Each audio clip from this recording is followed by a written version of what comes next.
नमस्कार, मैं हूं आपके साथ नेहा दुबे। एपीएन के लोकप्रिय कानूनी प्रोग्राम लीगल हेल्पलाइन में आप सभी का बहुत स्वागत है। एपीएन के इस खास कार्यक्रम में हमारे कानूनी विशेषज्ञ रोजमर्रा की जिंदगी की समस्याओं से जुड़ी कानूनी मसलों पर आपकी शंकाओं का समाधान करते हैं। आप भी फोन करके विशेषज्ञ से कानूनी राय ले सकते हैं।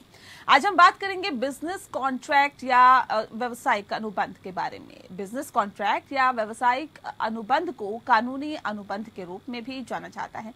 बिजनेस कॉन्ट्रैक्ट कानूनी रूप से दो या दो से अधिक व्यावसायिक पक्षों के बीच लिखित अनुबंध या करार होता है। जब तक वे पक्ष इन अनुबंध कानूनों का पालन करते हैं तब तक वे दीवानी न्यायालय के अंतर्गत भी आते हैं। व्यापार अनुबंध एक व्यापक शब्द है जो कि किसी व्यावसायिक संदर्भ में लेन देन को नियंत्रित करने के लिए उपयोग किए जाने वाले कानूनी रूप से बाध्यकारी दस्तावेज का वर्णन करता है। उपयोग किए गए अनुबंध राज्य, देश, उद्योग और लेन देन प्रकार के अनुसार अलग अलग हो सकते हैं। बिजनेस कॉन्ट्रैक्ट में व्यापार अनुबंध लेन देन, आकार, भुगतान, शर्तों का विवरण होता है जो कि कानून रूप से मान्य होता है। बड़ी कंपनियों से लेकर छोटे व्यवसाय के मालिकों और साथ ही साथ यहां तक कि स्वतंत्र ठेकेदारों तक कोई व्यावसायिक अनुबंधों का प्रयोग करता है। बिजनेस कॉन्ट्रैक्ट पर जानकारी देने के लिए आज हमारे साथ कानूनी विशेषज्ञ अधिवक्ता अभिजीत चट्टोपाध्याय जी। अभिजीत जी, बहुत स्वागत है आपका।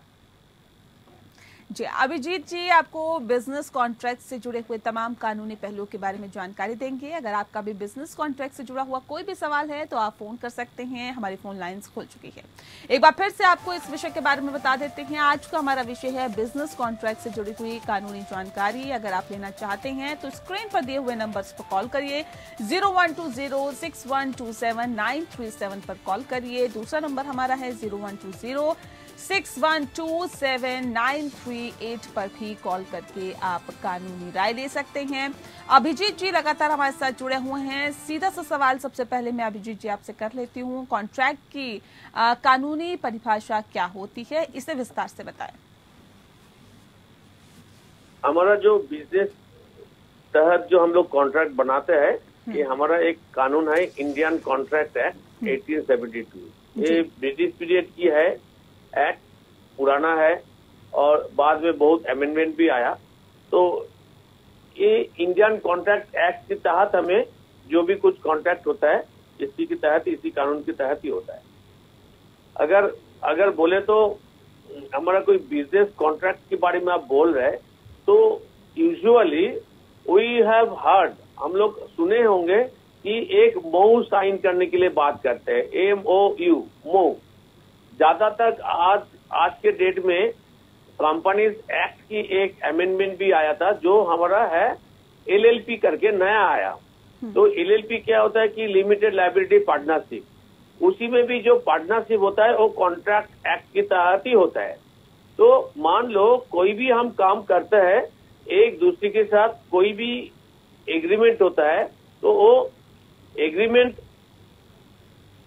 तभी कॉन्ट्रैक्ट बोल के माना जाता है अगर वो लीगली एनफोर्सेबल है। तो इसका कहना है हमारा कानून की शब्द में अगर हम कहें तो all agreement is not a contract, बल्कि हमें आपका साथ एग्रीमेंट हुआ लेकिन कॉन्ट्रैक्ट के तहत साइन नहीं हुआ, ये भी हो सकता है। हमारा साथ एग्रीमेंट हो गया कि मैं ये काम हम करेंगे, लेकिन वो लिखित में नहीं हुआ, ना तो हमारा दोनों का आपस में हुआ, तो वो कॉन्ट्रैक्ट नहीं हुआ। लेकिन हर एक contract must be an agreement on the basis of an agreement. इसका मतलब हो गया, एक कानूनी वर्ड शब्द में अगर हम बोलेंगे कि हर कॉन्ट्रैक्ट में एग्रीमेंट जरूरी है। तो एग्रीमेंट के मतलब है दो पार्टी होना चाहिए, दो पार्टी में कोई ना कोई काम के सिलसिले में बात होगा, तो उसी काम के सिलसिले में इनका कोई टर्म्स एंड कंडीशन होगा। जो टर्म्स एंड कंडीशन होने के बाद तभी ये एग्रीमेंट के तहत हमारा कॉन्ट्रैक्ट माना जाएगा। इसका मतलब हो गया कि कॉन्ट्रैक्ट एक्ट तो है ही, लेकिन कॉन्ट्रैक्ट एक्ट के तहत हमें एग्रीमेंट करना पड़ेगा दो आदमी के साथ। और जब तक हमारा एग्रीमेंट नहीं होगा तब तक हम नहीं बोल सकते कि एक कॉन्ट्रैक्ट हुआ है। तो ये कॉन्ट्रैक्ट हमें बिजनेस की पर्पस भी हो सकता है, नॉन बिजनेस की पर्पस भी हो सकता है। जैसे नॉन बिजनेस क्या हो सकता है, जैसे मैंने एक फ्लैट खरीदना चाहता है किसी प्रोमोटर से, तो ये प्रोमोटर के साथ मेरा एक एग्रीमेंट होगा।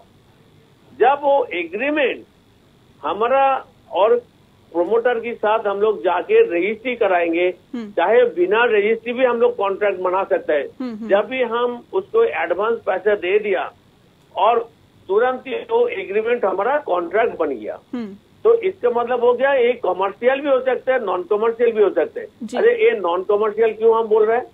इसीलिए कि वो फ्लैट हम खरीद रहे हैं वो अपना यूज के लिए। इसके साथ साथ एक चीज भी आ सकता है, जो है हमारा कंज्यूमर प्रोटेक्शन एक्ट भी आ सकता है। क्योंकि अगर हमारा साथ प्रोमोटर की एग्रीमेंट हुआ और वो प्रोमोटर हमारा मुताबिक फ्लैट हमें डिलीवरी नहीं कर रहा है और ये फ्लैट हमें अपना तरीके से हम ले रहे हैं, तो एग्रीमेंट की अगर वो ब्रीच करेगा तो ये हमें कॉन्ट्रैक्ट एक्ट में हम जा सकते हैं, ब्रीच ऑफ कॉन्ट्रैक्ट, और हमें कंज्यूमर कोर्ट में जा सकते हैं कि हमारा टाइम पे डिलीवरी नहीं दिया। तो इसके साथ भी और एक कानून जोड़ सकता है, वो है रेरा।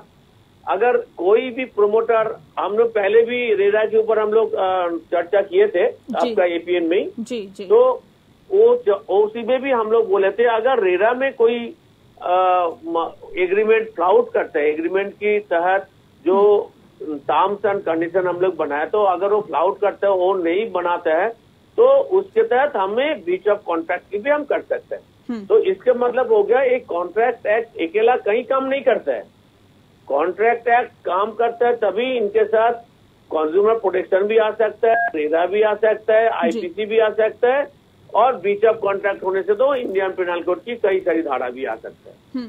तो ये तमाम जो आपने अभी कानूनी परिभाषा जो समझाई है वो कॉन्ट्रैक्ट की भाषा समझाई है कि कॉन्ट्रैक्ट की क्या कुछ कानूनी परिभाषा होती है, लेकिन बिजनेस कॉन्ट्रैक्ट इस कॉन्ट्रैक्ट से कैसे अलग है, इसको थोड़ा सा आप डिस्क्राइब करिए सर।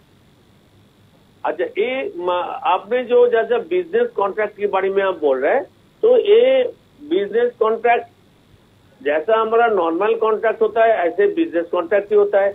ऐसा हमारा लिखित में ही होगा, इसमें हमारा कोई सारे टर्म्स एंड कंडीशन होगा, और उसमें हो सकता है कि हमारा कोई पार्टनरशिप डीड बन सकता है।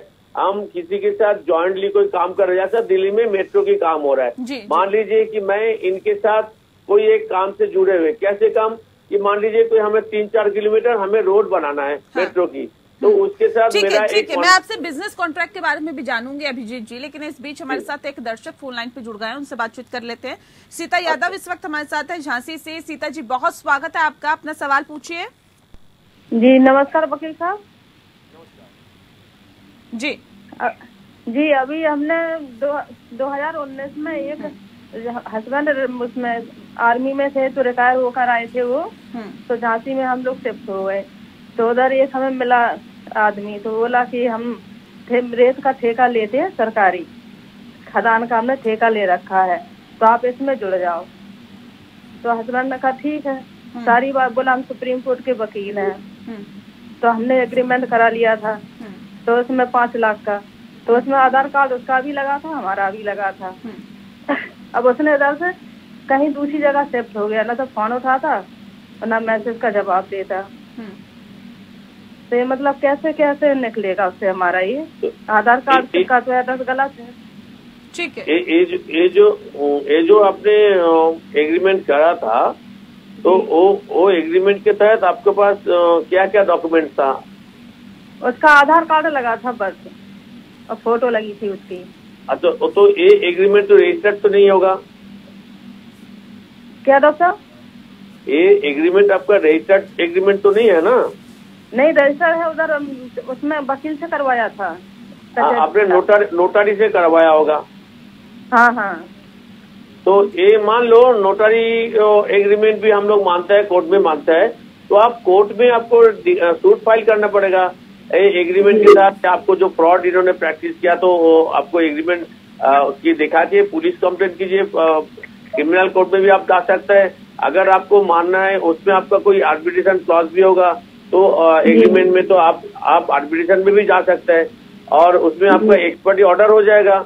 एक्सपर्टी ऑर्डर के तहत उसका कोई अटैचमेंट वगैरह की ऑर्डर हो जाएगा। क्योंकि इन्होंने जो आधार कार्ड दिए है ना, आधार कार्ड तो एक ही आदमी के एक ही नंबर से होता है, चाहे वो एड्रेस चेंज कर दिया होगा, हो सकता है। तो आधार कार्ड के तहत उसका तो एक ही नंबर होगा। अगर वो फ्रॉड कर रहा है तो आधार कार्ड के साथ आपका पैन कार्ड आपने लिया था, नहीं लिया? आधार कार्ड पैन कार्ड नहीं दिया था उसने। अच्छा, तो आपने एक काम करना है, आपको कोर्ट में आपको एक पिटीशन फाइल करके उसमें आपको एक्सपर्टी ऑर्डर लेना पड़ेगा इनके ऊपर। और आधार कार्ड के तहत आपको क्या है ना, आधार कार्ड की नंबर एक ही होगा, शायद वो एड्रेस चेंज भी कर ले। तो आधार कार्ड के तहत आपको पुलिस के ऊपर इन्वेस्टिगेशन के डायरेक्शन होगा, तो पुलिस उसको ढूंढ लेगा फिर। जी जी, ठीक है। तो उम्मीद करते हैं सीता जी आपको अपने सवाल का जवाब मिल गया होगा और आपको ये भी पता चल गया होगा कि आपको अब आगे कौन सा कदम उठाना है, क्या कुछ करना है। एक बार फिर से हम अपने विषय पर लौटते हैं अभिजीत जी, क्योंकि हम जब बात कर रहे थे हम बिजनेस कॉन्ट्रैक्ट की बात कर रहे थे।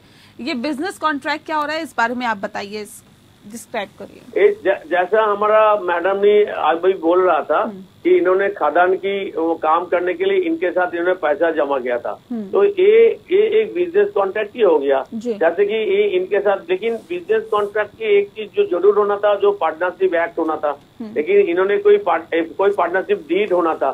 तो मुझे नहीं लग रहा कि इन्होंने कोई पार्टनरशिप डीड बनाया था। अगर पार्टनरशिप डीड बनाया होगा तो इनका तो तुरंत उसी पार्टनरशिप डीड के तहत एग्रीमेंट भी होगा, उसमें आपका आर्बिट्रेशन क्लॉज भी होगा। तो जरूर उन्होंने आर्बिट्रेशन क्लॉज उन्होंने फ्लॉट किया होगा। तो ये सारी चीज देखना है कि इन्होंने कितना टर्म्स एंड कंडीशन इन्होंने माना और उसी के तहत इन्होंने एक्चुअली कार्रवाई किया कि नहीं किया। बिल्कुल ठीक है सर। अच्छा ये बताइए सर अभिजीत जी कि ब्रीच ऑफ कॉन्ट्रैक्ट के बारे में बताइए, ये क्या होता है? जैसे कि अभी हम लोग जो मैडम से बात हो रहा था ना, हाँ। तो मैडम के साथ इन्होंने ब्रीच ऑफ कॉन्ट्रैक्ट तो किया है कि मैडम के साथ इन्होंने बिजनेस कॉन्ट्रैक्ट किया पहले, और उसके बाद मैडम ने जब उनको शेयर मांगा तो पैसे नहीं दिया होगा, तो वो एग्रीमेंट में उसमें लिखा होगा कि कैसे कैसे इनका पैसा वापस दिया जाएगा, तो इन्होंने दिया नहीं, तो ब्रीच ऑफ कॉन्ट्रैक्ट हो गया। जी, खास मेहमान लगातार हमारे साथ जुड़ा हुए हैं। बात दरअसल आज हो रही है कॉन्ट्रैक्ट के बारे में, बिजनेस कॉन्ट्रैक्ट के बारे में, ब्रीच ऑफ कॉन्ट्रैक्ट के बारे में, और तमाम पहलू को समझाने की कोशिश अभिजीत जी कर रहे हैं, लगातार हमारे साथ जुड़े हुए हैं। अभिजीत जी, ब्रीच ऑफ कॉन्ट्रैक्ट की अगर हमने बात भी की, इससे पहले आपने इसके बारे में समझाया भी, लेकिन अगर ऐसा होता है तो उसमें सजा या जुर्माने का क्या कुछ प्रावधान रहता है? में हम लोग कंप्लेंट डालते हैं तो उसके लिए तो ब्रीच ऑफ कॉन्ट्रैक्ट की 406 इंडियन पेनल कोड में है, उसका प्रावधान है। जैसे कि मैंने अभी मैडम जी को बताया कि मैडम जी अगर पुलिस कंप्लेंट करते और मैडम जी पुलिस के तहत इसको जो इन्होंने, मैंने सुना इन्होंने एक मिलिट्री मैन है, एक सर्विसमैन है, तो पुलिस तुरंत इसका कार्रवाई करेगा जरूर।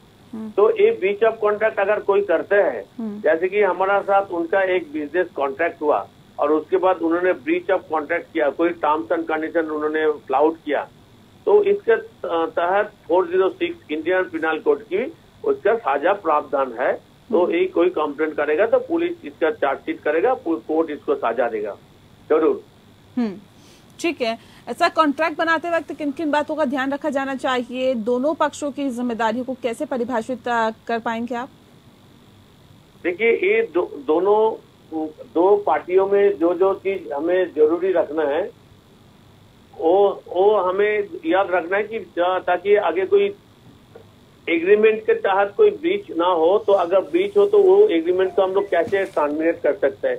अगर एग्रीमेंट में ऐसा कोई प्रावधान ना हो जो इम्पॉसिबल है वो एग्रीमेंट को परफॉर्म करने के लिए, ऐसा एग्रीमेंट में एक प्रावधान होना चाहिए कि जहाँ पे एग्रीमेंट अगर हमें चेंज करना है कॉन्ट्रैक्ट की, क्योंकि सिचुएशन बहुत टाइम सिचुएशन थोड़ा चेंज भी हो जाता है। हम लोग 2 साल पहले जो एग्रीमेंट किया था वो कॉन्ट्रैक्ट के तहत आज के डेट में वो इम्प्लीमेंट करने में दिक्कत हो सकता है। तो एग्रीमेंट में ये सारी चीज प्रावधान होना चाहिए कि अगर जरूरत पड़े, सिचुएशन ऐसा डिजर्व करे कि हमें उसको चेंज भी कर सकते हैं। अच्छा, आफ्टर कंप्लीशन क्या होगा कॉन्ट्रैक्ट?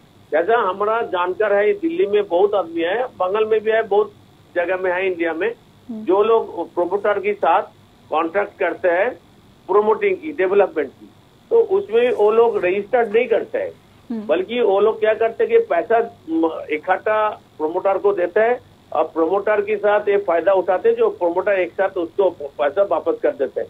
तो इस टाइम क्या होता है कि एक कोई एग्रीमेंट नहीं हुआ, ना तो कोई टर्म्स एंड एग्रीमेंट हुआ, ना तो कॉन्ट्रैक्ट हुआ, लेकिन ये ओरल कॉन्ट्रैक्ट बनना जाएगा। ये जो है एग्रीमेंट हो, ये ओरल कॉन्ट्रैक्ट होगा, ओरल एग्रीमेंट हुआ।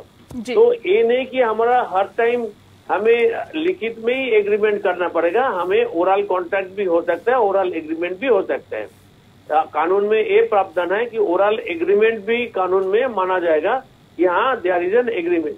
अगर एग्रीमेंट के तहत हमें वो काम हमें कर रहे हैं तो, क्योंकि एग्रीमेंट के तहत जो काम हम कर रहे हैं वो काम में ये सीधा सीधा प्रूफ हो जाएगा कि हमें दोनों में कोई एग्रीमेंट हुआ, तभी हम वो काम कर रहे हैं। तो इसीलिए जैसा कि वो मैडम ने अभी बात हुआ था किसी मैडम की कि उन्होंने खोल खदान के लिए उन्होंने एग्रीमेंट किया था, तो उन्होंने कभी वेरीफाई नहीं किया कि सचमुच ऐसे कोई खदान के साथ उनका बातचीत हुआ कि नहीं। कोई खदान इनको टीवी खदान की लाइसेंस अभी गवर्नमेंट ने बंद कर रखा, गवर्नमेंट अभी लाइसेंस नहीं दे रहे, तो खदान की लाइसेंस मिलना भी मुश्किल है। वहाँ पे बहुत सारे वेरिफिकेशन होता है और उसका डॉक्यूमेंट देखता है, और अगर खदान उन्होंने लाइसेंस मिला है खदान के काम करने के लिए, तो ये पार्टनरशिप एग्रीमेंट जरूर चाहिए, वो भी रजिस्टर्ड होना पड़ेगा। ठीक है तो सर, ये बताइए बिजनेस कॉन्ट्रैक्ट के फाइन प्रिंट्स का क्या मतलब रहता है और इसका मकसद क्या होता है? दरअसल फाइन प्रिंट्स में क्या लिखा हुआ होता है, ये भी थोड़ा सा विस्तार से बताएं। जैसा कोई बिजनेस कॉन्ट्रैक्ट हमारा साथ हुआ है और हमें उसी में हम लोग मान लीजिए कॉन्ट्रैक्ट हमें पहले से ही हमें पता था कि हमको इसको करना ही नहीं, हम इसको किसी हालत से इसको हम इधर उधर करके हम टाइम, तो उसी में प्रावधान होना चाहिए कि ये हमें अगर हम लोग फेल करते हैं तो हमें इतना फाइन हमको देना ही है, इतना हमें पेनल्टी पड़ना पड़ेगा। जी अभिजीत जी, बिजनेस कॉन्ट्रैक्ट को कानूनी तौर पर लागू कैसे किया जाता है, यानी कि इसके एनफोर्सेबल कैसे इसे बनाया जाता है, इसको थोड़ा सा डिस्क्राइब कर दीजिए। देखिए, जब भी हम लोग कोई एग्रीमेंट करते हैं और एग्रीमेंट के तहत हमें रजिस्टर्ड करता है तो तुरंत तो कानूनी तौर पे आ जाता है, क्योंकि जब भी एग्रीमेंट रजिस्टर्ड, जैसे कि अभी हम लोग बात कर रहा था, एग्रीमेंट हमें कभी कभी नोटारी के सामने भी हम लोग करता है, तो नोटारी के सामने जो हम लोग करते हैं वो नोटारी की एक सिग्नेचर अटेस्टेड होता है, एग्रीमेंट रजिस्ट्री नहीं होता है। तो ये हम लोग का पता नहीं, हम लोग कभी कभी सोचते हैं कि भाई नोटारी के पास जाके, जैसे कि इन्होंने बोला था, मैं नाम लेना नहीं चाहते थे, फिर भी ये मैडम ने बोला कि हम लोग तो ऑनलाइन ही है।